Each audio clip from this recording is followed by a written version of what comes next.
things have been done.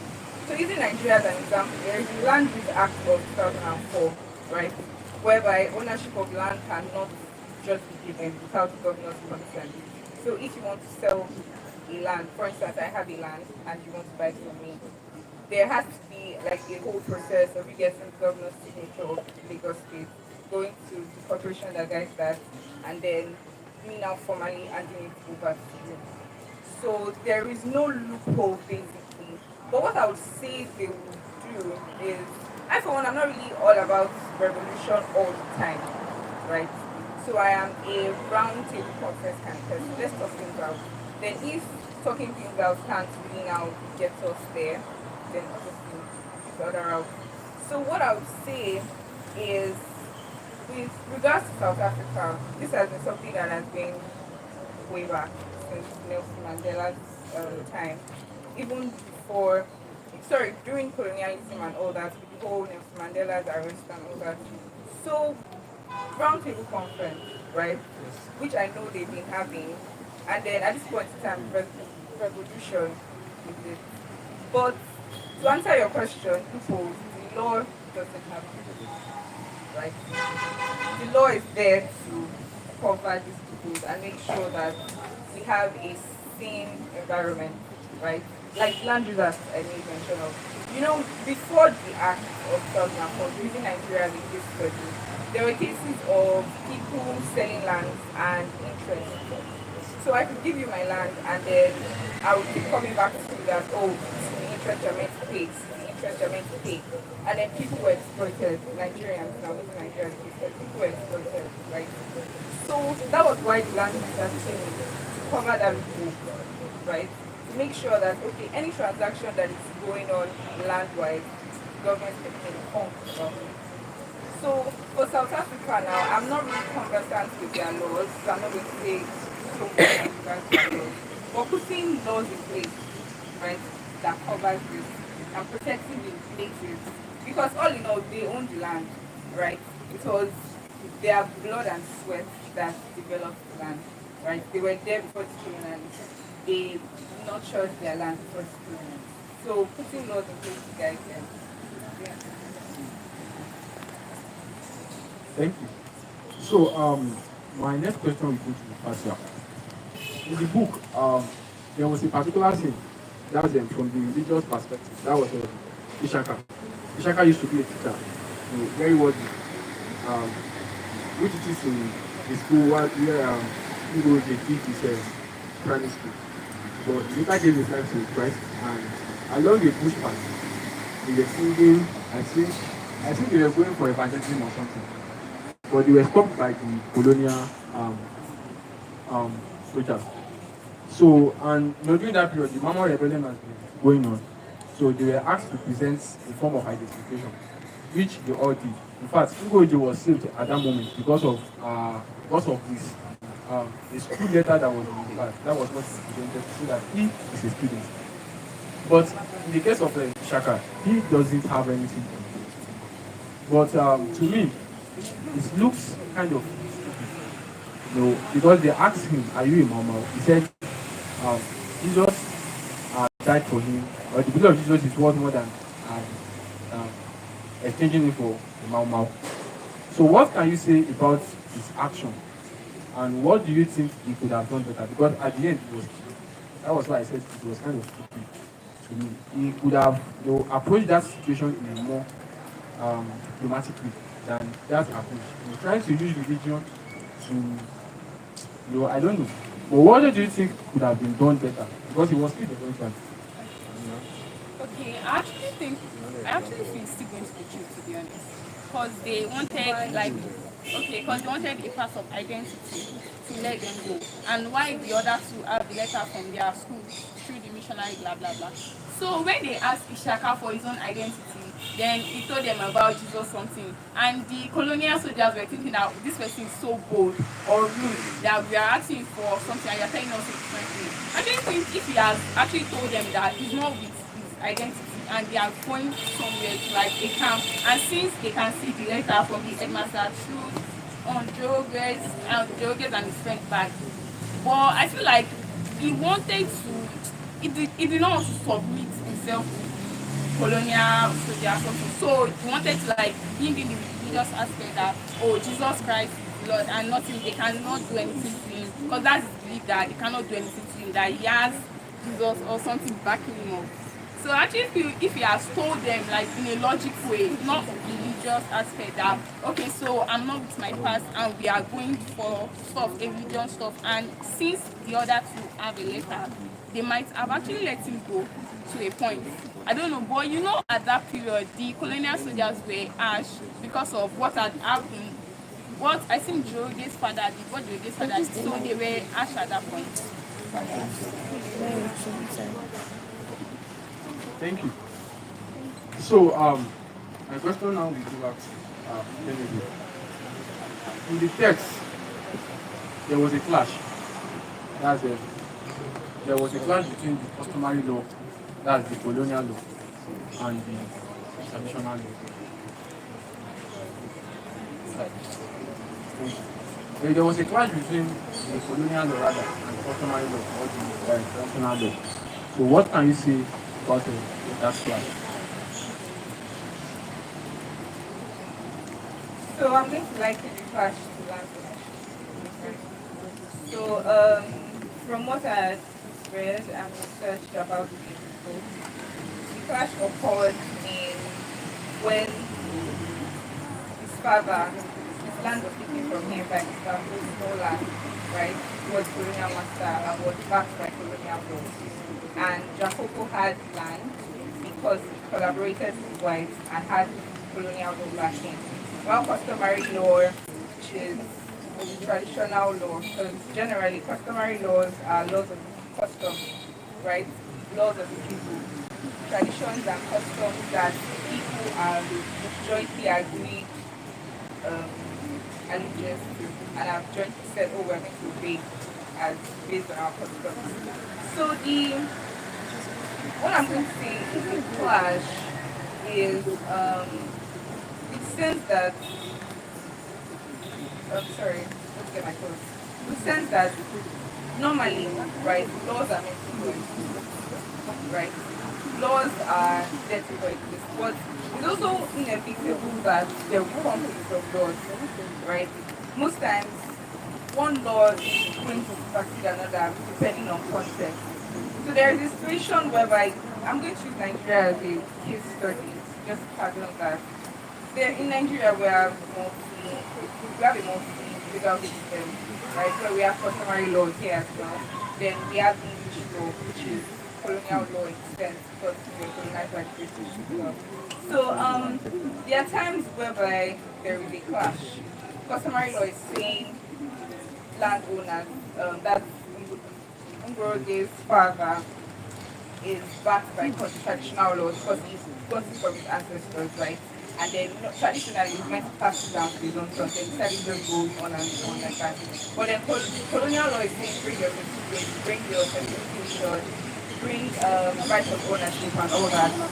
So normally in Nigeria the constitution is supreme, right? There is no other law, and everywhere the constitution is supreme.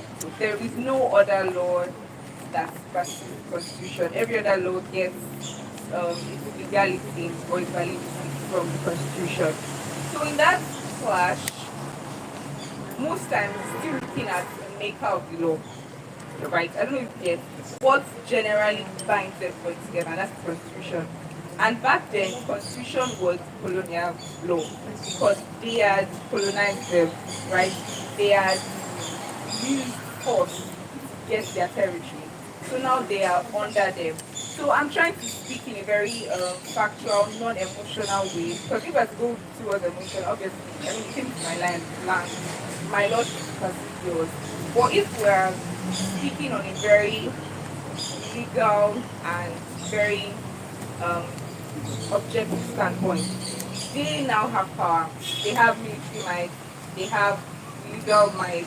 They have so many. They are at a greater advantage to make it, right? So in that sense, logically, their customary law is now meant to seek validity from colonial law, right? If we have to speak on a very non-emotional base, factor because law is not subjective. The law is what it is. Law is the law. You understand? So that's what it is. In Nigeria, any law that goes against any customary law that goes against the constitution is considered null and void and it doesn't take effect. And that's the law. I'll give an example. So in Nigeria, there are some traditions that will require human life, right? And Chapter 4 of the Constitution says guarantees fundamental human rights, and one of which is right to life. You cannot take life. So now your customs say, oh, above our pronoun, I don't know that person that dies with king. Somebody is meant to die with king to go on with him. In Nigeria, that is wrong. And if you are caught, you can be arrested, right? So under the criminal code, there is already, you can be killed for that, doing just that. So that is still referencing the general law of the land, the law guiding the land. And if I to relate it back to the poem, back to the text, right? The colonial law was the law guiding them at that point in time. Maybe when they got their freedom, their laws can now like persist. But at that particular time of the book, like Tony said, everything, their administration, colonial masters were handling it, the sheriff, the executive, everything was colonial law. So at that point in time, they are seeking validity from colonial law. So to solve that clash, see one law having to bow down, I think that quote, bow down to the other. Because two laws can't go at the same time. It's just like saying two kings ruling at the same time, two clash. And at a point in time, you have to pick a particular king that you follow or you would listen. So, yeah. Okay, my question will go back to you again. There was something you said earlier about the issue of there was something you said earlier about saying that there was no loophole that can be used to ensure that the land were expropriated from the white back to the black. But something happened in Zimbabwe during the 2000s, starting from 2000, 2001, 2002, when Robert Mugabe was their president. Zimbabwe was part of the Southern Africa country.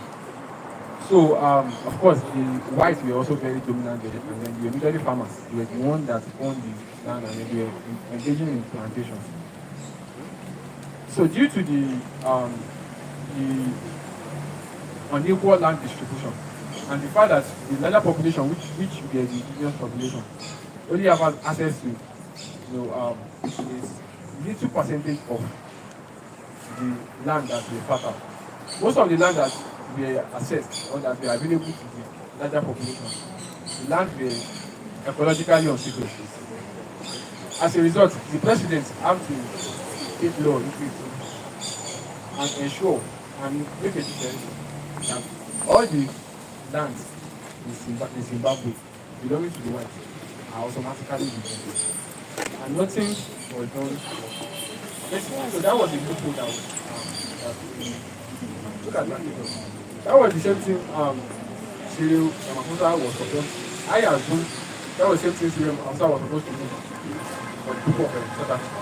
So what would you say as Gambian what happened in Zimbabwe?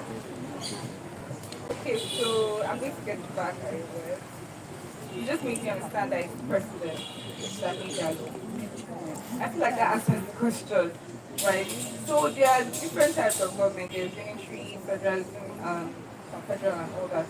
So in that kind of sense, if the president has that power to make a law that stands and the entirety of the country men submit to it, then that's unitary and it has power. And law is backing it, subscribed by the president.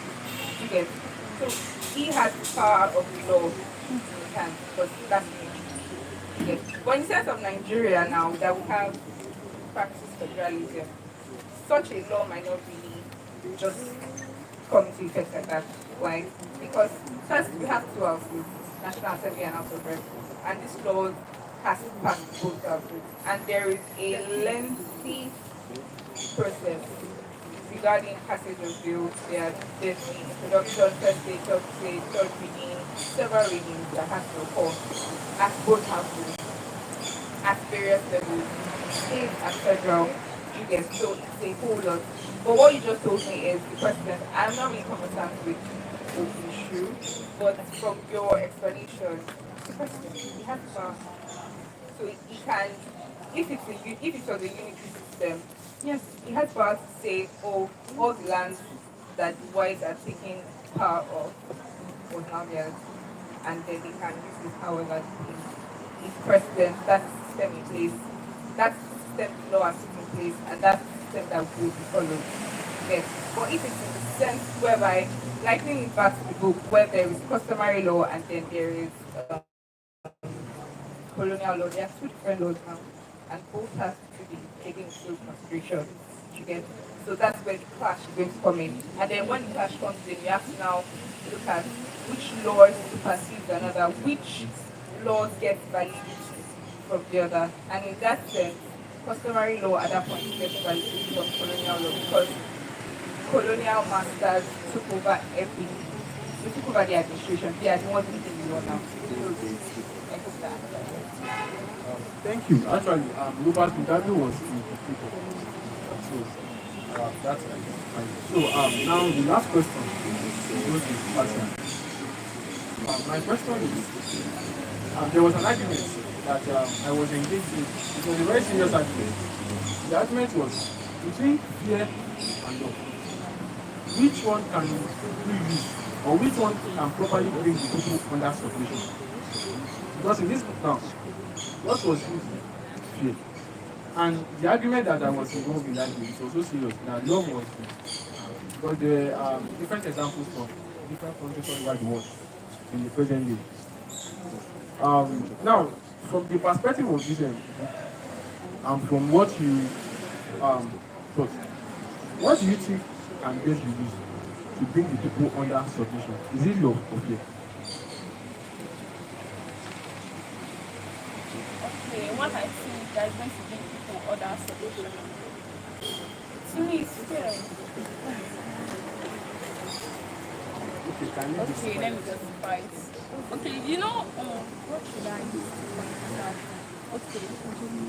So some black people. Just can you use the mic? Oh, sorry. Some black people when they said they wanted to. It's on. Put it closer. Can you hear me? Yes, so that people can hear you. Go online. Okay, so some black people when they said they wanted to go on strike, some were afraid that they are going to like lose their jobs and everything. Why some were like, okay, let's just go for this thing that maybe this is going to bring an improvement to our life since they said the money they are earning is going to like increase. And what's his Joge's father, his wife warns him that he should not participate in the strike. That if he should participate in the strike, he's going to like lose a lot of things. But then he did not want to listen to her. Why? Because he does not want to feel like a man that is listening to his wife, like he wants to have this type of pride that is the man of the house, that why should he listen to her? But inside him, he fears that this strike they are going to go on is not going to work out. Like when he went to the barber shop, that's the reason why he has been to the barber shop, because those are the people that let me say what they think that is the strike that is going to help them. But in him, he knows that this strike was not going to help him. But he did not want to listen to his wife. And I also feel like love, you can also use love to actually bring the people together. But the love has to be a corrupted love. Why? Okay, let's say that this Jacob, the black man. Oh, Jacob, okay, sorry. Jacob, the black man. He's the only black man that was allowed to plant, I think, pious, yes, so. But do you know, he does not want other black men to do it. Do you know why? He feared that once they are going to be him, he's not going to be the only one to earn that much. I feel like he wants to be the only black man that starts with that, okay, he's like in the middle class, he's above the other black man. So I feel like he also wants the black people to fear him at some point, that he's above them. And let me go to another aspect in terms of fear. I'll say that, okay, this man, Outland. Okay, Outland. Okay, so Mr. Outland wants black people to fear him. That's why, like, he puts them in terms of just taking care of his farm and other stuff. Should I what should I talk about? think fear is the one that is going to like bring the people to like respect their roots. That was why they were killing people. When the black people said they want to go on strike, brought like security, and he made a curfew that if anybody is seen at this time, they should be arrested and killed. So I think that's fear he actually incites you. So I feel like it's fear. Just because of contradicting sake. I just want to contradict her. Why? And I'll pick long. There is this, and I don't think I can relate my explanation to the book because the book fear was dominant. When I'm still outside of the book, there is this Machiavelli saying of you cannot be feared and loved at the same time. Rather, it's better a leader is feared than loved if you cannot be both. So there's that saying. From my own perspective, I feel like love in sense can also be strong. Why do I say that? Why do I say that?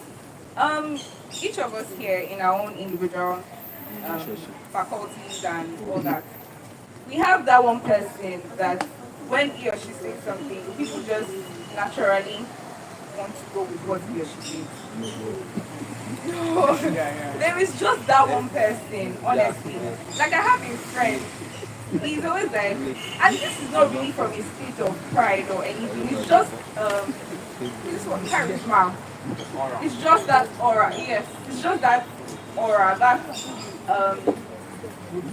charisma that the person just has that naturally makes people want to just follow. And this is not me fearing person. I'm just saying, I'm just saying this individual, like, oh, use our own mind set. Like my friend, if he's not going to a party with other friends and talking about going to party, not because of oh he's the smartest or the strongest or the richest, but just as a charisma to bring people along. And then there are people like that. I would call them people, right? People that naturally just attract people, and then when they attract people, people just want to follow them and do their thing. So a leader can be that. Most times, elections are won based on popularity, right? How popular a person is.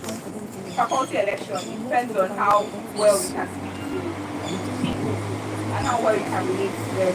And then when you get them into that position, it's just natural that, oh, this is my guy, this is my babe, I'm going to follow her. Yes. So yes, I'm going to go with love for contradiction's sake. Yeah. But you know that love can't always work. That type of aspect you're talking about. So in the aspect of this, I don't believe love can actually work. Yes, I believe that love can work with the aspect of it. I was saying like Outside, yeah. The aspect of it, love can work. Alright, thank you, guys. Thank you for everyone for listening to us. So, the text actually, there was something that struck me while I was reading the text. Because later I finished reading it, I did some research about it now because there was a course I did nation building in Africa taught by Professor Obi. So we did something as regarding Mau.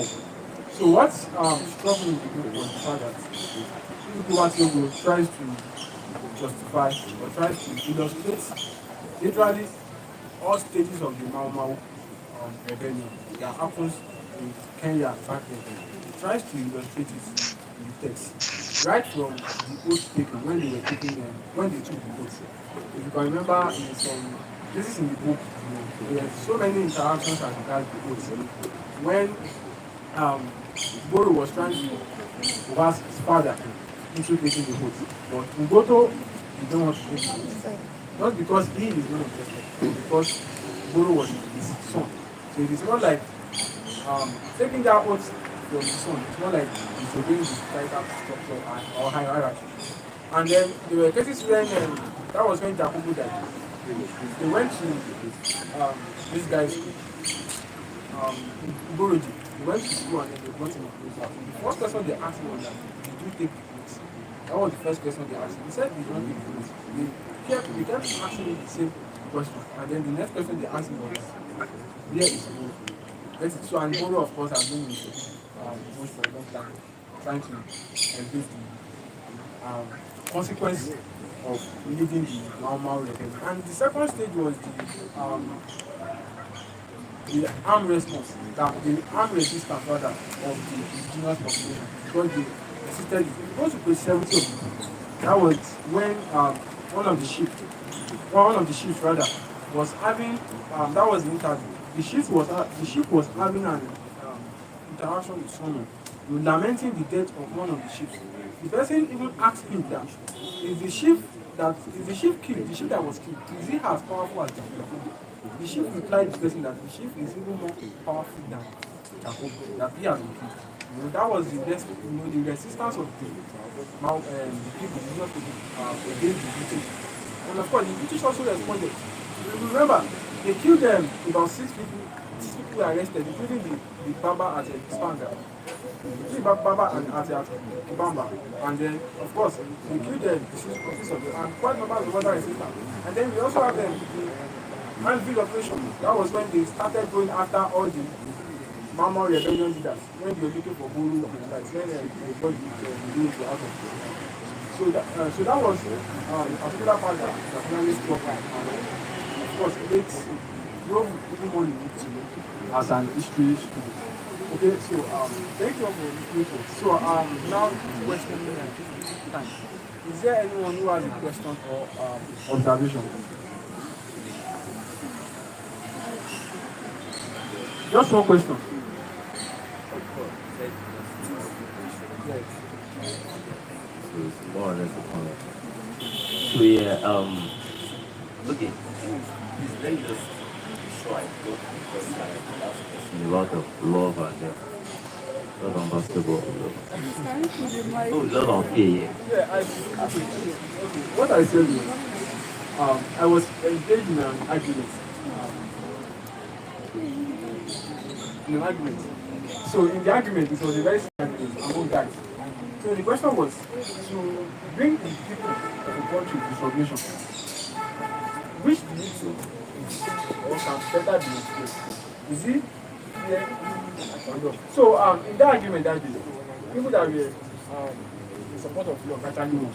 But in this book, it was fear. So I now ask that what is your perspective? What can you say about that? To be honest, I think strategy. Fear, love. I mean, whoever has the best strategy will actually win. But saying love will bring people together, it to me seems like an idealistic notion. It's based on how they love you. Not everyone is going to please fair.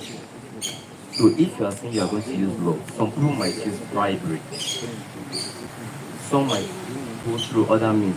So while you are using love, someone else might use fear and still trump you. So I just wanted to bring the idea that the idea of love, of course, there are people with charisma. But then again, are we going to say Tinubu won this election based on the love we had, the love he got from people? No, he's a politician. Politicians have strategies. So whether fear, whether love, I believe whoever thinks on his or her feet would actually get the better end of the stick. So the idea of fear actually brings people to submission a lot of times because people are usually scared. And love also does. But then again, love actually creates an opening. When people get to choose whatever they do, some leaders might not actually enjoy that. One they can say, oh, I actually choose this person, and then you can just feel like, oh, if the person does something wrong, oh, I don't want this person anymore. So at that point, when you're saying you don't want this person anymore, if the leader does not switch to something more durable, he or she might not actually win in actually bringing the people together. So both love and fear. Fear actually works many of the time. But in place of love, I would say, why not use strategy instead? Because love seems like an idealistic kind, especially in the world we actually live in. Nigeria, for example. That session, what did you say? And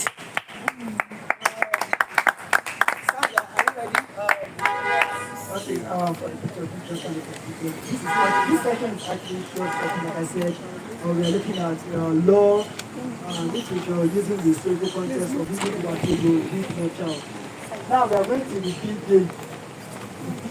But before we go to the big game, let's lighten the mood by pointing out Sarah Adeliemo, who is going to be giving us a special performance for this occasion. Thank you.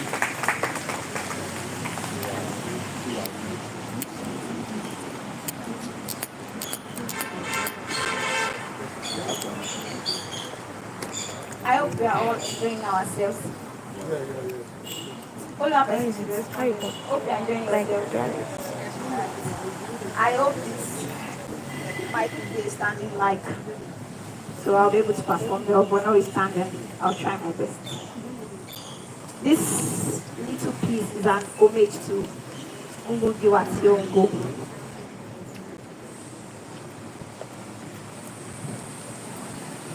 On the soil of Africa, an Iroko has fallen, and the birds are flapping their wings in sorrow. For the one who wove our struggles, culture, identity on the pages of history. So tell me, how do we forget him? One whose words, life, testified that indeed the pen is mightier than the words. Thank you.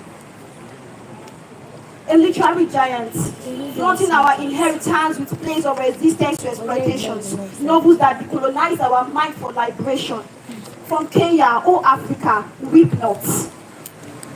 Come, let's salute the one whose pen is a machete, cutting through the timbers of segregation, oppression, condemnation for the liberation of Africa. Dear Umugi Watiogo, petals of blood, I will marry when I want, the river between, a grain of wheat. Your words, connecting our culture, igniting our confidence in our black skin identity. Your words inspires us, even generations to come. Weep not, child. Let his works wipe your tears. Thank you. I hope the Ungogi himself is listening. from his grave. The words, the titles, culture, who and the world. If he is actually alive, you know how we do that in Yoruba land that is. Alright, so let's go directly to the big game now, right? Which is going to be the last session for today. The creative, which is the live and literature, what everybody is waiting for. The first thing we do is to read and discuss with no child. Then the second thing is to bring philosophers here to see how we can, dissect and trying to picture this book to understand very well. So while we are doing that, I want to join us and bring out Titi Layo Jeremiah. Round of applause for her, please. Titi Layo Jeremiah. And also we have Joy. I want to try to see if I can get the pronunciation. Obise, right? Joy Obise. Joy Obishe. Okay, Joy Obise. So who's going to be our moderator for this session? And also we have Batu Live Kitu, right? Is that the number? Batu Kitu. And also Senami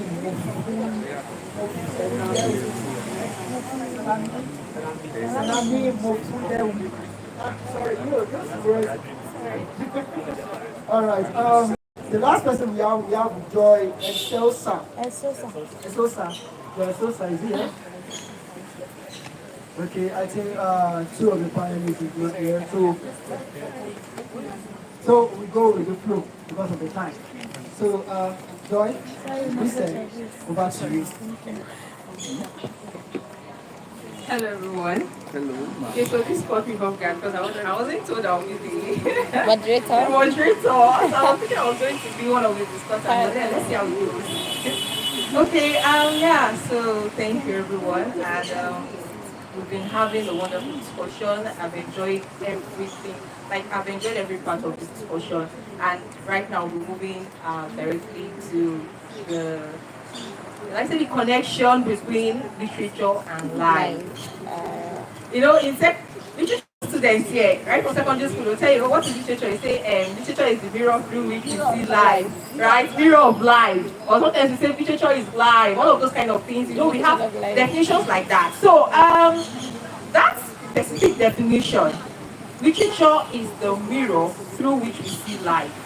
I would want each of you to tell me how you understand that. Now, probably you've been literature students, you've heard that, and you've read a lot of literature books, some of you might have written a lot of literary work and all of that.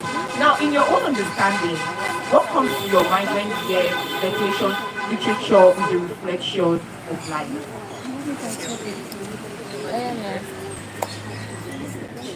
Yeah. You. So, the one reflection of life. Literature is a reflection of life, indeed. Because when it comes to literature, the way we view things, even the literature itself is you expressing what life is itself, what evolves around you. So when we say literature is a reflection of life, it talks about the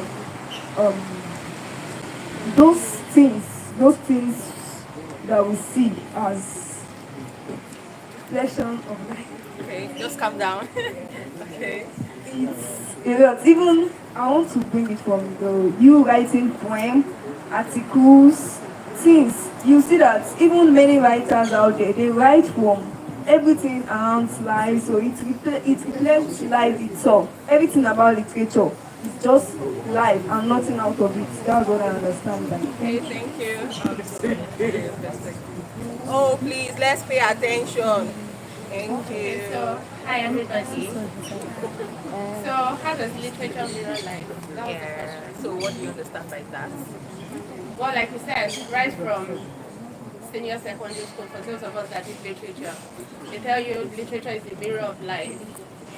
But since we have been having this discussion, since I've been sitting here and listening to all the other discussions, I have been able to relate a lot of what the other panelists have been saying with books that I have read, stories that I have listened to. I, in fact, had a discussion with an author yesterday, and she mentioned that a lot of characters from her book are people that she just sits in between them and they just tell her stories, and you do not actually know that some of those things that you're telling her, they're like bits and pieces of things that she's going to use in her own literary work. And people on Twitter, she just picks from all of that. So how does literature mirror life? Most of our authors pick from life. They pick from other people's experiences, they pick from their own experiences. So I guess that's how it mirrors life. Let's clap for them now. Thank you. Okay, so yeah, like what they've said, when you talk about literature mirroring life, we know that when you look at the literary work, when you look at stories, novels, poems, playlets, dramas, all of these things, now you see reflection of experiences, either the writer's experience or what he or she has gleaned from the society, right? You see history, you see, even emotion. When you're reading a book or when you're reading a story, play or whatever, you yourself as the reader, you go through like spirals of emotions. Sometimes there's the feeling of joy, sometimes there's the feeling of hope and all of these things. Now all of these things are accumulated together just because of the experiences. Now, and there's always this argument that people say, oh, literary work are fictions, literary work are this and that. But then we must always have the mindset that even in this fiction and all of these things, there are real experiences, right? Now, a literary work does not just is not just there on its own, right? It cannot just be there on its own. So there are experiences, there are factors, there are some things that have happened in the society that actually contribute to the success of that work. Now, before we delve deeper into how it relates to this fictional child, I want to ask a question. So there's this other definition people give. They say literature is an imitation of life, right? And then I don't know, I have a kind of reservation concerning that definition because when you say imitation, right, it's just like copying something, right? When you're imitating something or you're imitating someone, you're copying that person. And they'll say literature is an imitation of life. And then I'm like, okay, I'm trying to say literature is copying life or something like that, right? Now, in your own perspective, before I actually say my own part, now, do you agree with that definition that literature is an imitation of life, or do you think no, it's more than that? So I would like to show this video perspective. To me, just say literature is an indicator of life. Yes, it imitates life. Because when we talk about literature, even through our poems and whatever, through our poems, we pour out, you see there's a position of emotion. There's a position, even through our poems or other stories, dramas, you see, through the songs and everything, the acting through the literature and everything it entails. You see that it imitates life itself. The way to be written in your literature text, the drama by the writers, the authors of various books, you see that that's the way it portrays in life. There's nothing different in it. So that's what I understand. Okay. Okay. Well, I feel like I should be asking why you disagree with the notion. Not just. Okay, but I do think literature really, yes, is an imitation of life because you read stuff that you ordinarily won't see in person, in people's lives. So yes, literature is an imitation of life. Maybe you're just imitating the person's character, but you're just changing the name. Basically, it's just copy and paste. Okay, those are good reasons. Those are good, wonderful reasons. Okay, so for me, I would say that apart from the logic that literature is an imitation of life, I think there is an extension, or there should be an extension of meaning to that. Now, literature is not just copying life, right? So if we say it is imitating, I just feel like okay, everything that happens like just there. Now, instead, I would rather say that literature preserves life, right? Because when you say preserves life, now an experience, something that happened, let's say, okay, we're looking at With No Child, something that happened in, you wrote the book 1964, and you know something that happened in 1950s and all of that. We were not born then now, but then we can still relate what happened and all of that. So instead, it preserves that. Even like I said, it's an extension of the imitation, but then instead we should be more on the part that it preserves life. It actually reflects life, right? Preserves culture. Now, I think in one of the panelist sections, someone was talking about the fact that these days, you know, we know that Nigeria has how many languages and all of that, but still, but still, many of us we don't even know up to 20. We say we should list and all of these things. But then, through literature, we know all of these things. Through literature, we know our cultures, right? So it preserves all of these things for us, for the coming generation to know. So it's not just an imitation; it's also like a preservation of life and also. Okay, sorry. It's also a preservation of life, and it also reflects life, not just for the present, but also for the future, right? For the coming generation. So they will know what is happening. Our culture, our society, what has happened in the past will just go in extinction. So that's just my perspective to it. And if you have other arguments, maybe after this, what you call, you can, after this, you can just come up to say that. Okay, so thank you. Now let's delve deeply into the book, With No Child. And then, we'll be relating it with literature and life. We talk about the fact that, literature reflects life, literature is an imitation of life, literature preserves life, and all of these things.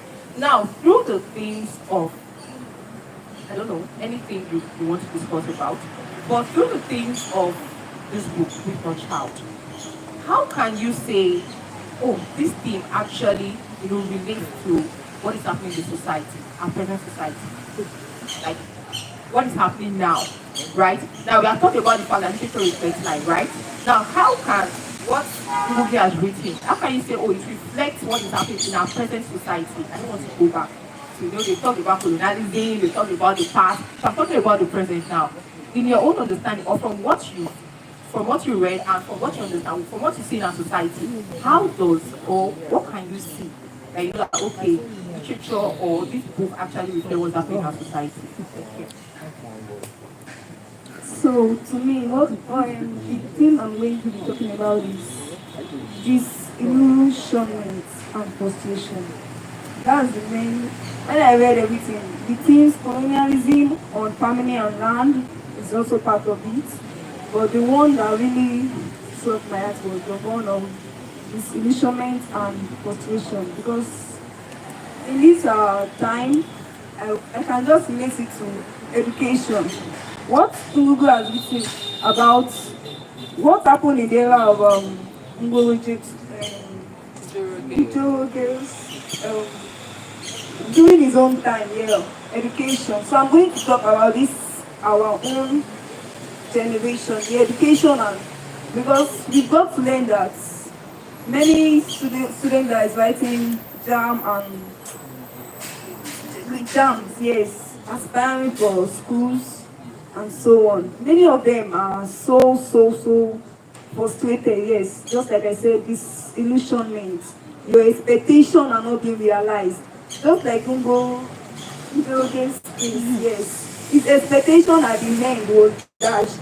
His hope was dashed. He could not attain what he wants to attain with. Because, and what prompted him was also that his father was telling him that if they have done such in their era, maybe their land wouldn't have been taken away from them. Yes. So just like this, our own generation now, what I could say is that this disillusionment is many, the case that they said your high grade now does not guarantee your admission. Yes, in this our generation, this era, your high grade in JAM does not guarantee your admission. Many students are frustrated. Yes, I can say it. Many students are frustrated because how can you read and read and read? You end up your friend that has not that you know that can't even get to your level when it comes to education or whatsoever is getting admission. Just ask the person. Ask the person.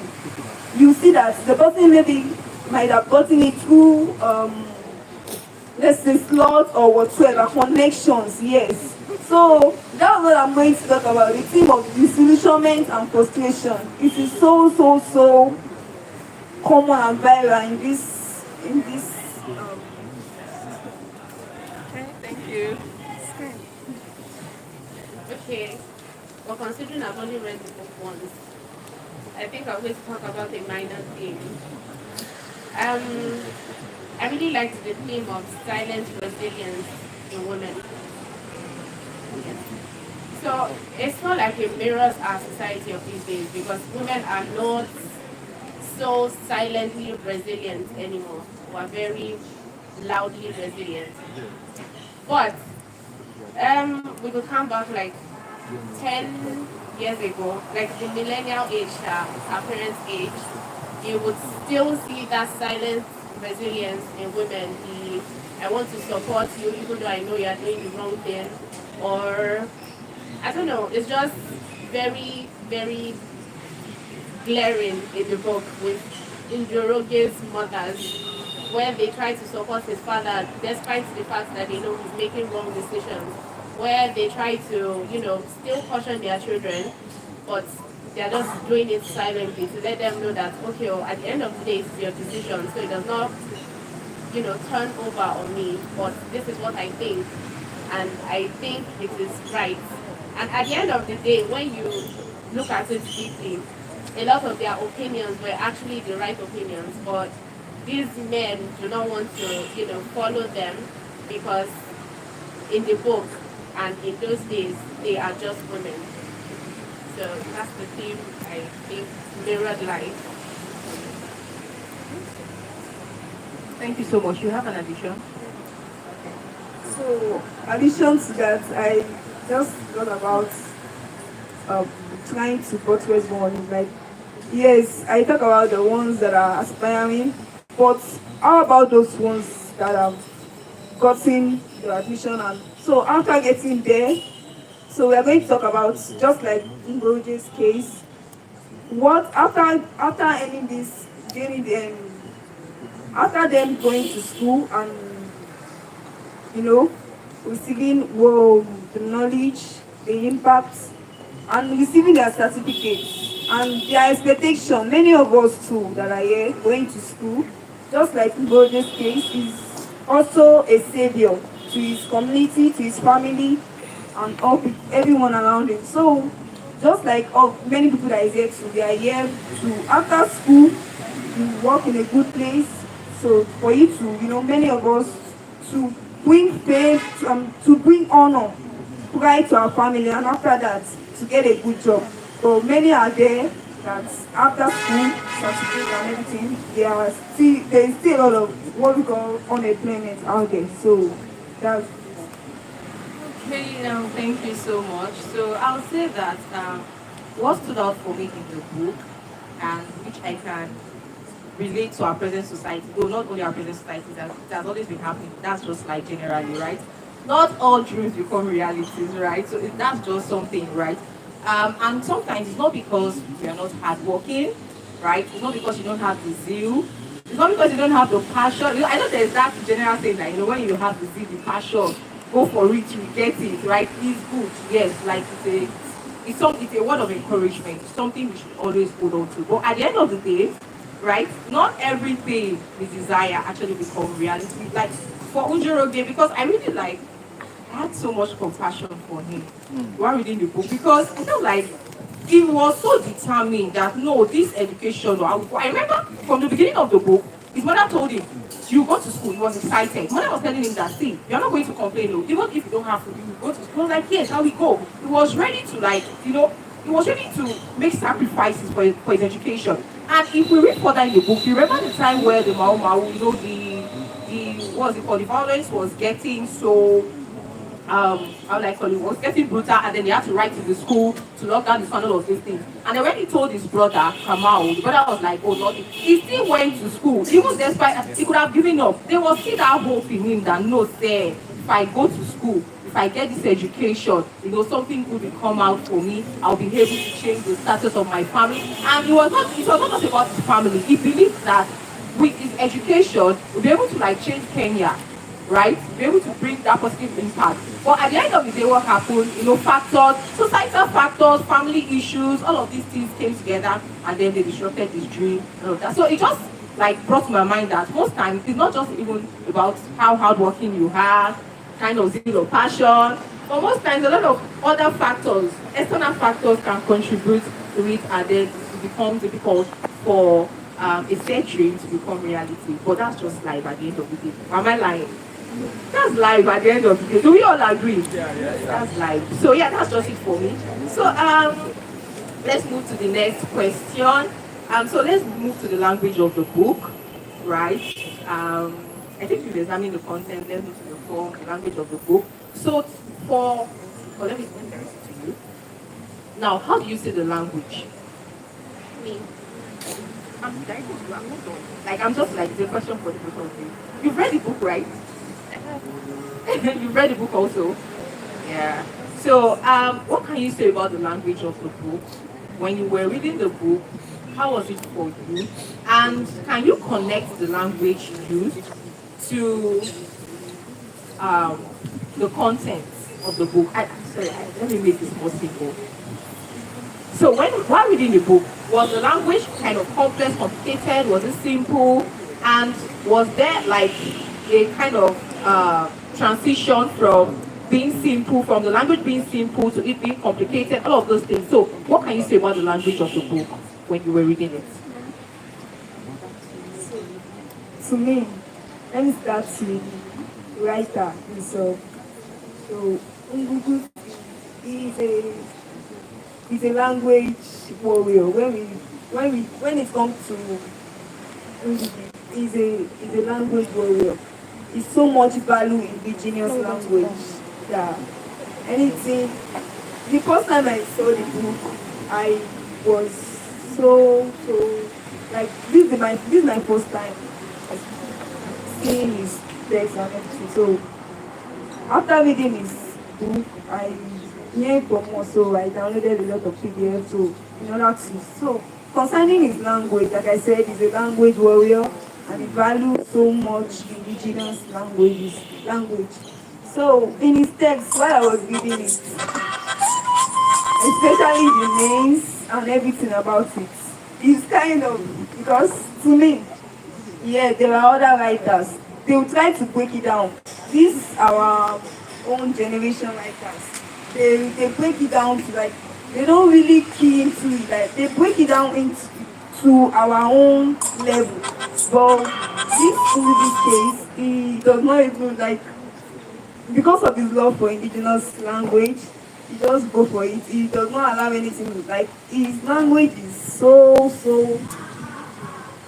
should I say, even to pronounce some name, you'll be like, so just like, so that's what I was saying. It's kind of a little bit arduous to pronounce. Okay. For me, Ungiki's language was Some people are fake when you. like you said, it's like a language or If you end up calling you back, you get about. writing is not very definitive. But I did see that he is a Put in. Actually, indigenous this person language self is so funny. How will you be? Someone will be kind ending your of poem. You're person. calling Like the person he back. wants to let's Oh. create with our indigenous language, let's do everything in our indigenous language. But I also noticed that in this book he started off with English, but when Njoroge's passion and everything started to wane, we noticed that Your he brother is started, coming. transitioning to his indigenous language a lot more. And at that point, that was the point where he was not feeling like education was all of it. For him, education was okay, everything. Learning English was out of seat. So at the point when he realized he could no longer, or don't let me say he could no longer succeed, where the goal was getting blurry, he started using his indigenous language a lot more. So I noticed that he, migrated from like the English to the indigenous language a lot. Okay, thank you for your responses. So I'll say for me, the language is simple. For me, it's simple. Okay, it's normal for a writer to, because actually it's normal for, even up to date, when you read novels, it's normal for a Nigerian to use a Yoruba name, right? For their characters, right? So that doesn't make the language complicated or complex, right? It's just trying to represent the society. But if you read his work, it's actually, the language is simple, easy to understand, right? So if I just say maybe the structure, the language is simple for me. And for me, I had to relate it that, okay, this simplicity, sorry, I just like to relate it. I have to say, this simplicity actually, qualifies Njoroge's innocence.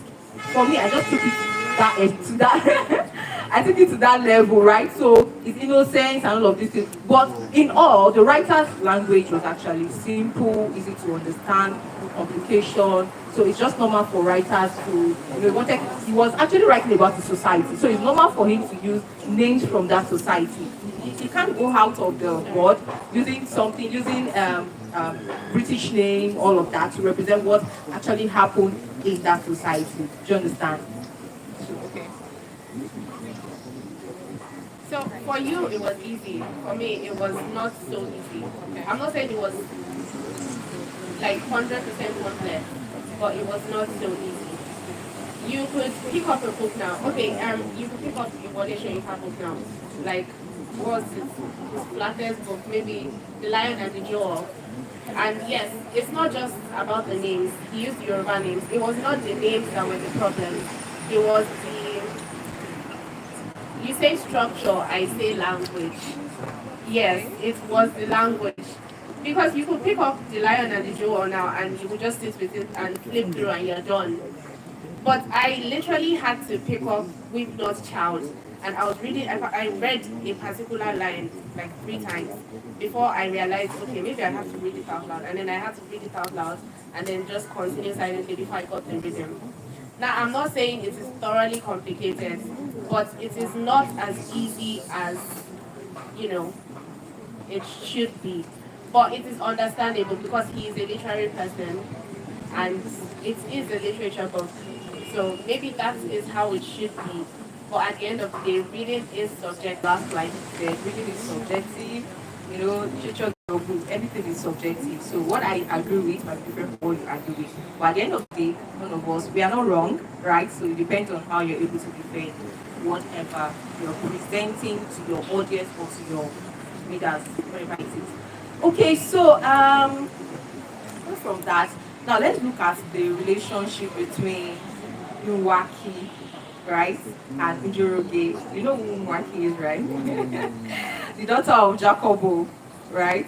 And there was a point, you know, after their friendship, there was a point where they were friends, and then there was kind of separation when she went to school and all of that. And then after after her father died, right, she got the idea that it was not an idea, it's a reality. That it was someone from Njoroge's family that killed her father, right? And that brought about resentment in her, resentment for not just the family, but for the person she actually had this kind of love for. Because she felt like, oh, even though my father was wicked, even though my father did things against the society, my father was not on the side of the society, still, that was extreme. Killing my father was extreme and all of those things. But along the line, we see that there was a point where the both of them were together. There was something like, it was looking as if there was going to be like a resolution, right? Like both of them were going to come together, you know, all of these things. But at the end of the day, I think she gave an idea that she had actually forgiven him, right? She had actually forgiven him. But then she had actually forgiven his family. But then she didn't think the both of them would actually, you know, work together because of the whatever, the kind of history and all of that.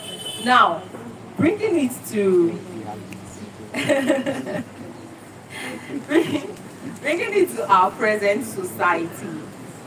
Do you think, because for me, the way she said she forgave the family and all of those things, do you think it's okay? Let me say this part before I ask my question. Now, there was when she said she had actually forgiven the family, she had forgiven him. Then Njoroge gave an option that they should run away, they should go and start a life together, you know, start a love life.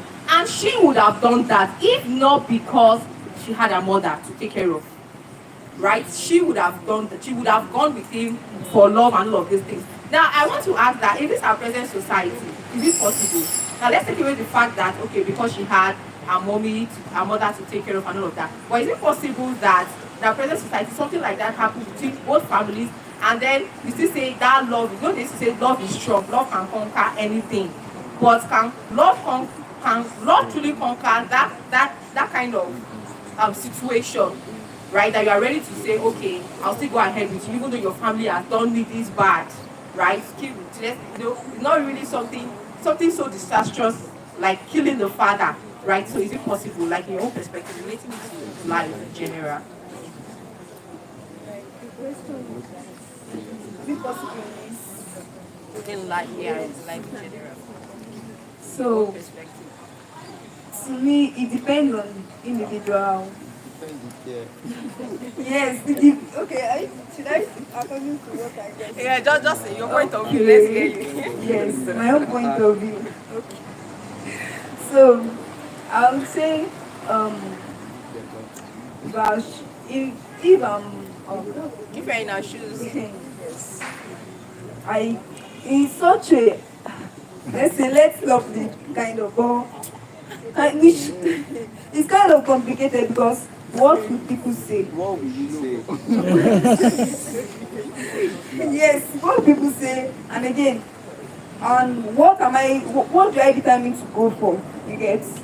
For the fact that although the killer is from our family, from his family rather. Killer is from his family, yes. But he's not the one who killed my father, right? wow. Yes, he's not the one, yes. And to forgive is divine, you know. Wow. No, that's a point. Yeah, that's a point. That's, yes, to forgive is divine because one is not the one who killed, but for the fact that the killer is from his family, I can just at first, you know, try to make him feel guilty that this thing is coming from your side and you get. But since it's not the real, um, it's not the real, yes, it's not the person who committed the crime, and it's not the person who did such acts, who committed such acts. So I will just go for what, yes, let's go and go for what I want. If truly I want it, I will go for it. Okay, so let's hear from I personally think it's not possible. It's not possible for you to want to marry a killer, for you to want, okay, he's not a killer, but at the end of the day, his family is the killer, and you don't know, your subconscious will just start calling him a killer. And you just cannot, because you say forgiveness is divine.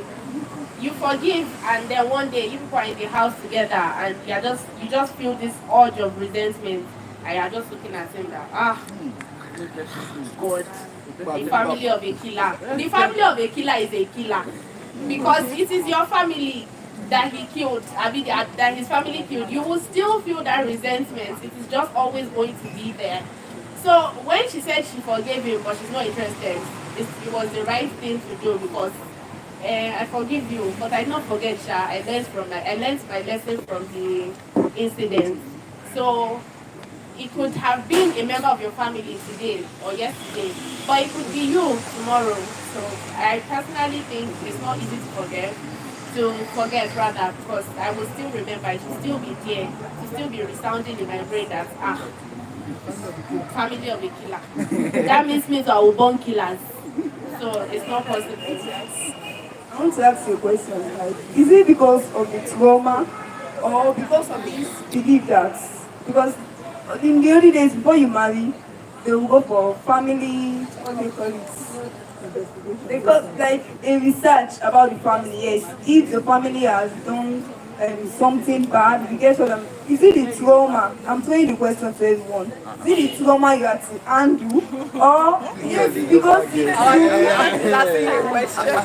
should I ask, like, to me, the trauma, if truly, I'm still saying it, he's not the killer. He's not the one who has killed the father. The trauma fits the belief. I am already traumatized that your family killed my father. And okay, I say I forgive you today, and I'm still saying the same thing. I say I forgive you today, and then suddenly one day it just comes to my mind that okay, I'm thinking about my father, and then I just remember I am married to the son or the brother or one relation of the person that shall killed him. It is going to feed my trauma again. You may think you are healed from that trauma before, but now the trauma will now reawaken. So at the end of the day, it is not possible, except you know that the only feeling you ever feel is happiness. But we are human, and we feel resentment, we feel sadness, we feel anger. So every one of those things is going to feed the trauma. And the fact that you're living with that person, you're in a relationship with that person, or you're even still friends with that person, is still going to feed your trauma and going to make you feel resentment. Thank you both for your points of view. I actually love the fact that you guys have, okay, I love the fact that you guys have different points of view. For me, I'll go with Hazel. I know, I think you have the real fruit of the spirit in you. Yeah, because it's actually complicated, right? It's very difficult. So it's going to take, that's a very complicated decision. But then I'll leave it at that. It's a very complicated decision. Okay, so we're rounding up now, and I'll just ask the last question before we probably open the floor for the audience. If you read, or when you were reading, you've read it. When you were reading the book, I'm sure you noticed the use of, symbolism, proverbs, cultural integrations in the book. Now, what can you say about it? Like for you, while reading the book, what kind of feeling did it give you? And in your own perspective, how rich, do you think these elements make the book become? So I'd just like to hear your perspective on that. What do you think proverbs and Yes, proverbs. So this culture. So um, to me, I can say the symbolism proverb. And there was a time that Guruji mentioned a proverb to Muyaki. Miyaki. Yes. He mentioned that when they were talking about this teacher Lucia, what was her name? Yes, teacher Lucia. That was Umaki's sister. He said, I don't know. He tried to emphasize on the point that a daughter will like to, take after her mother, or you get what I'm saying. So I can't really hear. So the proverbs that are there, yes, and the proverbs symbols that are there helps in, it gives meaning, like deep meaning here. Let's say it makes it look paradoxical here, so that in such a way that you will think more, think deep when you get to that part of the part of the text here. When you get there, there is a suspense there. Yeah, there's a suspense there in such a way that when you think about it, yeah, the girl, the teacher Lucia, was on here. She in such a way that her father does not want her to go this way, but she already chosen her path. Yes, she chose her path, and she actually went for it. She go for it in such a and her father was against it. Yes. So what I'm trying to say is that the part that I'm still talking about, the part that Ingo just mentioned, that she took after her father, her mother rather. So it creates suspense. That part, yes, creates suspense. Just like Ngugi will always, in his text, in his book, he will always put um what's it called? Those things in order to create deep meaning and suspense to his work. So that's what I can say about it. Okay, well, for me, a lot of the proverbs did not stick. They were there, but like I'm just not a fan of proverbs, so I did not actually. Let me use Yoruba, me kakun. But the symbolism, I enjoyed. I enjoyed how they used the storytelling to speak about their people of old. I liked how they used the storytelling to. There was a particular story that struck for me. It seems like the story of Adam and Eve, but it was told from his father's perspective, and it just seems like totally different. But you would read it and you would know that, okay, while reading, one thing I even noticed about these writers is that in their books, you would always use elements, they would use proverbs, they would use what's it called, storytelling, putting all this cultural stuff, right? And then it just makes the book, or it just makes whatever literary work you're reading so relatable. And then it just brought to my mind the kind of arguments we were having in class one time at we were doing Nigerian literature, and the lecturer asked us, she said there's an ongoing argument, right, in literary world that writers of old, like those writers like Oleshe, Kachina, Chebun, all of these writers, that they addressed issues, all of these writers, that they addressed issues that were more important, and not only did they address issues that were more important, they also infused um, more of their cultural stuff in it. Now, compared to contemporary writers now, that what contemporary writers write about are their eyes, they're giving one side eye, they will continue. But what contemporary writers write about are, lifestyle, romance, and all of these things. And it shows like there's that ongoing argument in literary world, and what can we say about it? And for me, I was like, oh yeah, actually, I know we love to read about romance, lifestyle, and all of these things because that's what agrees more with our present audience. But I can say that indeed, writers of old, they wrote more about what was happening. They addressed issues with what was happening in the society, and also not only did they address issues, they inputted all of these cultural stuff to it, not just to enlighten their readers, but also to educate their readers. Because if you're reading a book, you see a proverb you've never heard about, you see there, you learn that, you get stuck in your brain, you read a story, a cultural, some of these things, yeah. So I feel like in this week, Not Child also, this actually contributed to the richness of the book. I enjoyed reading the book, even though I didn't, I was not pleased with the way it ended, but then I had the wonderful read. So yeah, that's it for us. Thank you so much for your attentiveness, and thank you for your contribution. So I'll just like A round of applause for the please try the pictures. Sandra, are you ready for the pictures? So the audience has been a very wonderful. somebody wanted to give a comment. Yeah, questions, please. Okay, you know what? Okay, I'll get the pictures. Okay. Please, can you move this